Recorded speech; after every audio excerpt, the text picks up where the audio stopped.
हे focus, कैसे हो आप सभी लोग? I hope you are doing great. आज हम करने वाले हैं regulation 2014 of SEBI LODR regulations 2015। What is the name of this regulation? Corporate governance requirement with respect to subsidiary of listed company, यानी लिस्टेड एंटिटी। अगर मैं एक लिस्टेड एंटिटी हूँ, यानी Mayur limited is a listed entity, तो उसकी जो भी सब्सिडरीज है उस पे कॉर्पोरेट गवर्नेंस की कौन सी रिक्वायरमेंट आएगी। अभी सब्सिडरी इन्होंने लिखा है तो समझ लेना शायद वो लिस्टेड हो, शायद वो अनलिस्टेड हो, शायद वो मटेरियल हो, शायद वो नॉन मटेरियल हो, डिपेंड्स। सो लेट्स सी, बिना किसी देरी किए। तो रेगुलेशन कौन सा है? 24। रेगुलेशन कौन सा है? 24।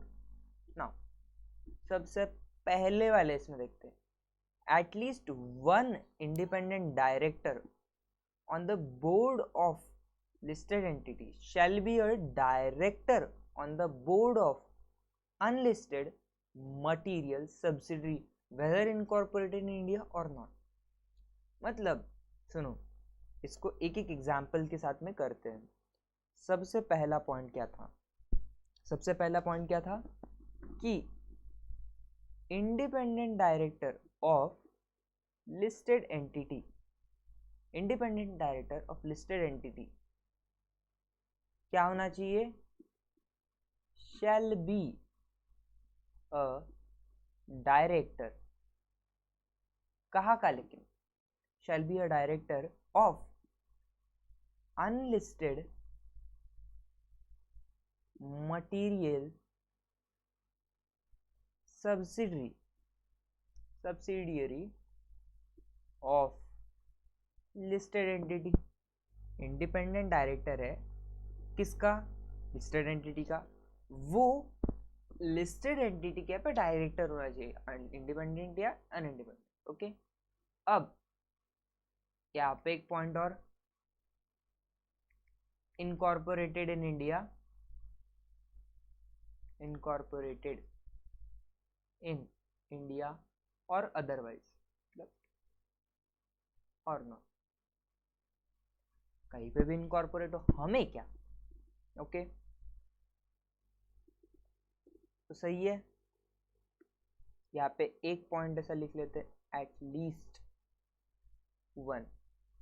अब सही है। नाउ नेक्स्ट क्या बोल रहे हैं? For the purpose of this provision notwithstanding anything contained in regulation 16।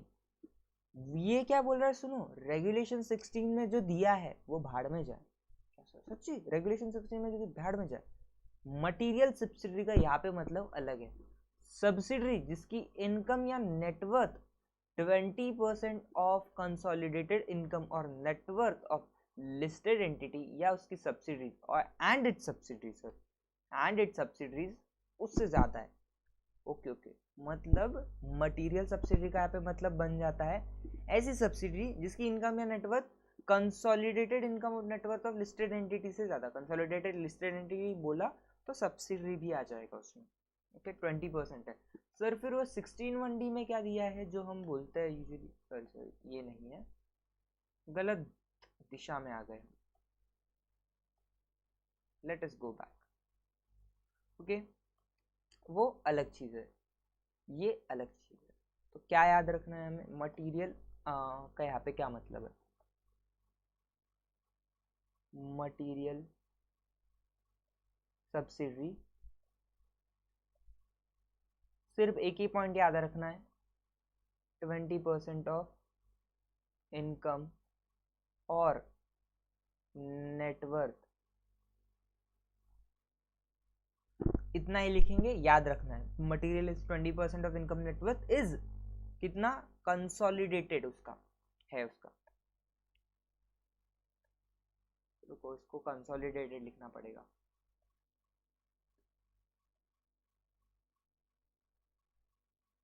Consolidated, let's just make it better. Yes, consolidated income और net worth of listed entity and its subsidiary, समझ जाना। इतना पॉइंट काफी है। नाउ अगले दो एक साथ कर लेते हैं, सिंपल सा पॉइंट है। और ऑफ कोर्स पिछले साल का ही देखेंगे, इस साल का नहीं। Audit committee of listed entity shall also review financial statements particularly investments of unlisted subsidiary. यहाँ पे ध्यान देना, यहाँ पे अनलिस्टेड मटेरियल सब्सिडरी है और यहाँ पे नीचे क्या दिया है, अनलिस्टेड सब्सिडरी, सिर्फ सब्सिडरी, वहाँ पे मटेरियल, यहाँ पे नॉर्मल, याद रखा। ओके, सिंपल सा पॉइंट है। आगे, minutes of meeting of board of directors, board meeting के minutes of unlisted subsidiary shall be placed at the meeting of board of directors of listed entity। दो point है, audit committee ने unlisted subsidiary के financial statements और investments को क्या करना है, रिव्यू करना है। और दूसरा, जो लिस्टेड एंटिटी की बोर्ड मीटिंग होगी वहां पे minutes of board meeting of unlisted subsidiary check होंगे। ओके, सुनना क्या बोला है उन्होंने, audit committee of listed entity shall review financial statements, particularly उन्होंने बोला है क्या, particularly investments किसकी, of unlisted subsidiary of listed entity.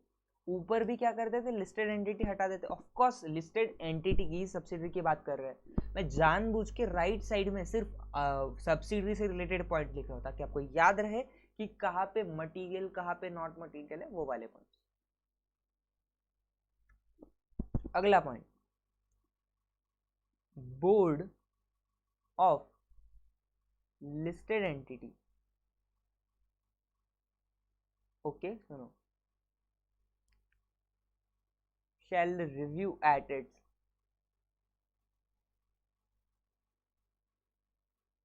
board meeting the minutes। Okay, इसको थोड़ा अलग लैंग्वेज में लिखते हैं, जस्ट अ सेकेंड। जो है board meeting of listed entity, वहां पे क्या होने चाहिए, इसका एरो उल्टा करते हैं, minutes of board meeting unlisted subsidiary.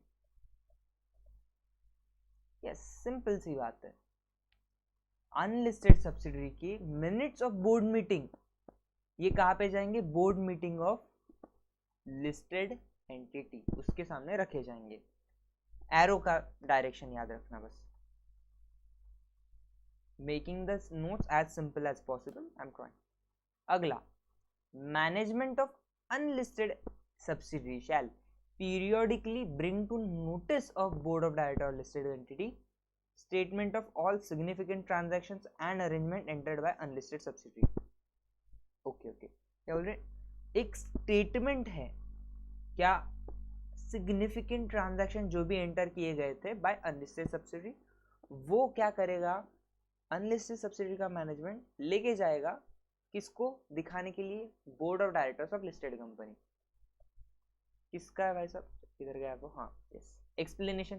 भाई साहब आप सुनो, आपने बोला है सिग्निफिकेंट ट्रांजैक्शन और arrangement, what does it mean, तो इसका मतलब है एनी इंडिविजुअल ट्रांजैक्शन और अरेंजमेंट जो एक्सीड करता है और likely to exceed 10% of total revenue और एक्सपेंस और असेट और लाइबिलिटीज एज द केस में be of unlisted subsidiary for immediately preceding accounting year. Accounting year यानी फाइनेंशियल ईयर की बात है, 1 अप्रैल से लेके 31 मार्च next year. Okay, simple. Unlisted subsidiary का मैनेजमेंट क्या करेगा, ऑफ कोर्स अनलिस्टेड सब्सिडरी देगा यानी उसका मैनेजमेंट देगा। अनलिस्टेड सब्सिडरी थोड़ा ऊपर हो गया ना, yes, let us get it here. और ये है board of listed entity, L तो समझ जाओगे यार, लिस्टेड एंटिटी करके ये क्या करेगा, ये इनको नोटिस में लाएगा यानी इनको भेजेगा, दिखाएगा statement of significant significant transactions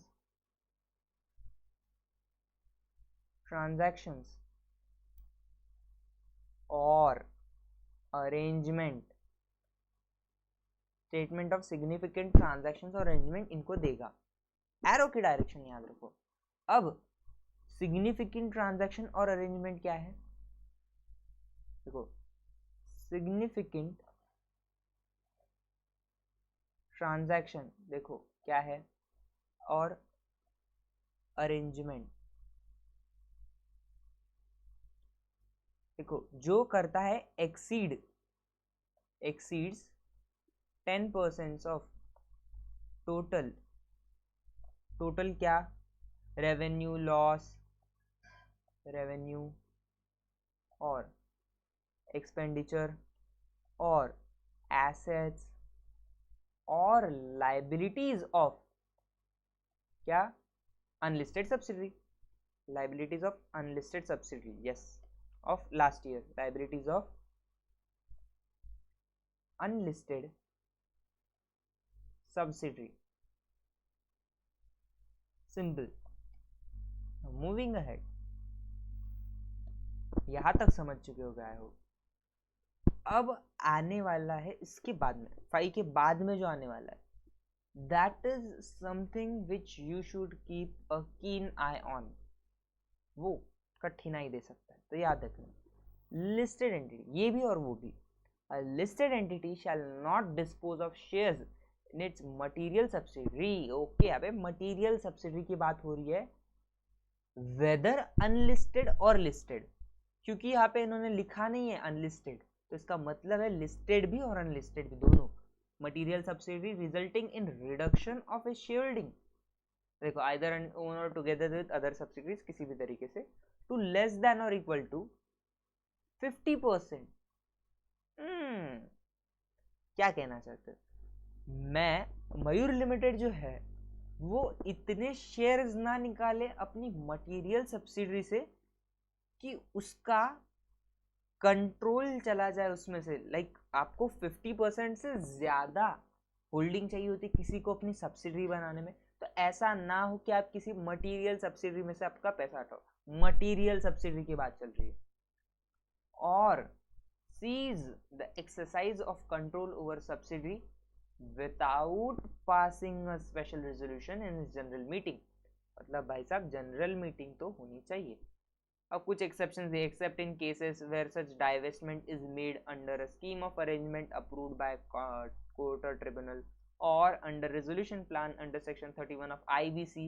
and IBC में जो इवेंट हुआ था उसको स्टॉक एक्सचेंज को 1 day of approval of resolution plan उसके अंदर बता दिया है स्टॉक एक्सचेंज। सेम चीज इसको नहीं लिखेंगे, अगला भी देखते हैं। चलो, सेलिंग, डिस्पोजिंग, या फिर इससे पहले ये भूल जा सकते हैं हम, इसीलिए आगे पहले लिख लेते हैं। क्या बोला गया था? लिस्टेड एंटिटी अपनी शेयर होल्डिंग नीचे नहीं करेगी या फिर सीज नहीं करेगी एक्सरसाइज ऑफ कंट्रोल। इस पॉइंट को अलग तरीके से लिखना पड़ेगा। लिस्टेड एंटिटी और ये कौन सी इसकी मटेरियल सब्सिडरी, इसको अभी अलग कलर से लिखेंगे। शैल नॉट डिस्पोज ऑफ शेयर्स, क्या नहीं करेगी भाई साहब? अपनी मटेरियल सब्सिडरी के शेयर्स डिस्पोज ऑफ नहीं करेगी। शैल not dispose of shares of 50% in value. कैसे लिखा है उन्होंने? Less than 50%, okay, of 50% control, shares of 50%, okay, simple. Shell not dispose of shares of 50%, मतलब 50% तक के शेयर्स को डिस्पोज नहीं करेगा उसके अंदर से। या फिर shall not dispose of shares which reduces share holding to 50% less than और इक्वल्स टू 50% और seize the exercise of control, exercise of control over the subsidiary। दो चीजें आपको पता है कि एक कंपनी को सब्सिडी कैसे बना है, आइदर हम उनके बोर्ड का कंपोजिशन कंट्रोल करते हैं, यानी उन पे कंट्रोल होता है, या फिर हम 50% उनका रखते हैं, तब वो सामने वाली कंपनी हमारी सब्सिडी बनती है। तो यहाँ पे बोल रहे हैं, यहाँ पे एक सिंपल सा पॉइंट है, without passing a special resolution at general meeting. Simple sir, उसके बाद में हमने कोर्ट ऑर्डर वगैरह का देखा था, बाद में देखते हैं उसको, लेट इट बी, उसको इसके साथ में देखेंगे। अगला 6th देखते हैं, selling, disposing, leasing of assets amounting to more than 20% of assets of material subsidy. ये भी क्या है, मटेरियल सब्सिडी का है, मतलब आप मटेरियल सब्सिडी के असेट्स को कितने, मोर देन 20% उसके असेट्स को सेल, डिस्पोज और लीज ऑफ नहीं कर सकते on aggregate basis on financial year. तो उसके लिए आपको स्पेशल रेजोल्यूशन से अप्रूवल लग सकता है, अनलेस वो अंडर स्कीम है, बाय कोर्ट और ट्रिब्यूनल ने अप्रूवल दिया वो, या फिर आईबीसी वाले जो रेजोल्यूशन प्लान है उसके हिसाब से, और उसका जो है क्या डिस्क्लोजर हमने स्टॉक एक्सचेंज को इंटीमेशन हमने दे दिया with in 1 day of approval of resolution plan. Okay, तो इसका भी एक बार चार्ट बना लेते हैं। सिंपल, क्या 3 चीजें होनी नहीं चाहिए विदाउट शेयर अप्रूवल। देखो, लिस्टेड एंटिटी, और फिर अगेन क्या है यहाँ पे, मटेरियल सब्सिडियरी। ओके, क्या नहीं कर सकते, शैल नॉट लीज, सेल और डिस्पोज, राइट, लीज, सेल और डिस्पोज, लीज, सेल और dispose assets more than 20%, more than 20% of assets, more than 20% of assets किसके, मटेरियल सब्सिडी के, किसके, मटेरियल सब्सिडी के, ना सेल करेगी, ना लीज करेगी, ना डिस्पोज करेगी, मोर than 20% of assets in a financial year, in a financial year. AGG मतलब एग्रीगेट बेसिस पे, मोर देन 20% इन फाइनेंशियल ईयर, इसको विदाउट एसआर, मतलब बिना स्पेशल रेजोल्यूशन के। अब इतना ही है, सिंपल। नाउ अब ध्यान देना यहाँ पे क्या कहना चाहते हैं, नहीं इधर नहीं लिखते, नीचे ले लेते इसको।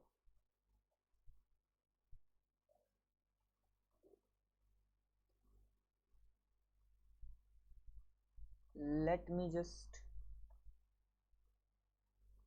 इन दोनों के लिए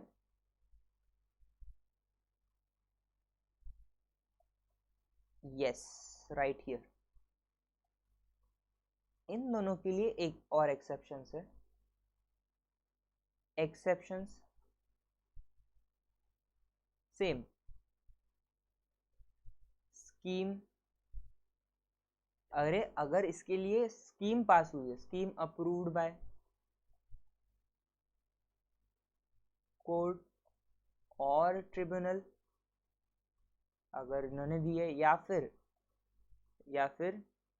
रेजोल्यूशन प्लान अप्रूव्ड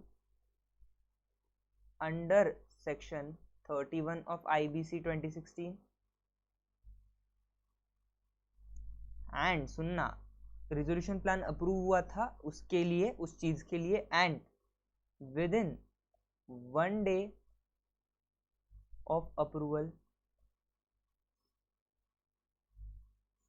इंटीमेट किया है आपने, किसको, intimate to recognize stock exchange. That's it, ये था दोनों के लिए कॉमन वाला पॉइंट। नाउ फाइनली अब हम आखिरी पड़ाव की तरफ बढ़ते हैं। क्या कहना चाहते हो आप भैया? Where a listed entity has a listed subsidiary which in itself is a holding company. The provisions of this regulation shall apply to listed subsidiary to as per its listed subsidiary. मतलब सुनना, इसका अलग बनाते हैं थोड़ा सा. Listed entity, ये एक लिस्टेड एंटिटी है, इसकी सुनो एक लिस्टेड सब्सिडरी है,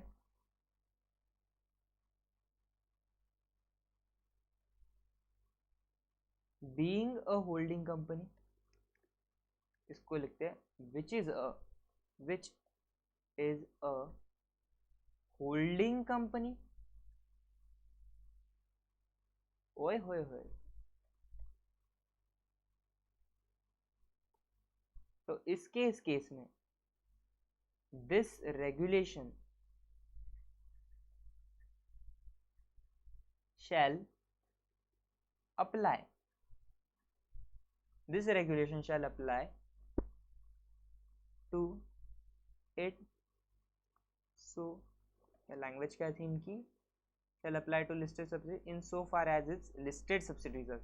नहीं सर,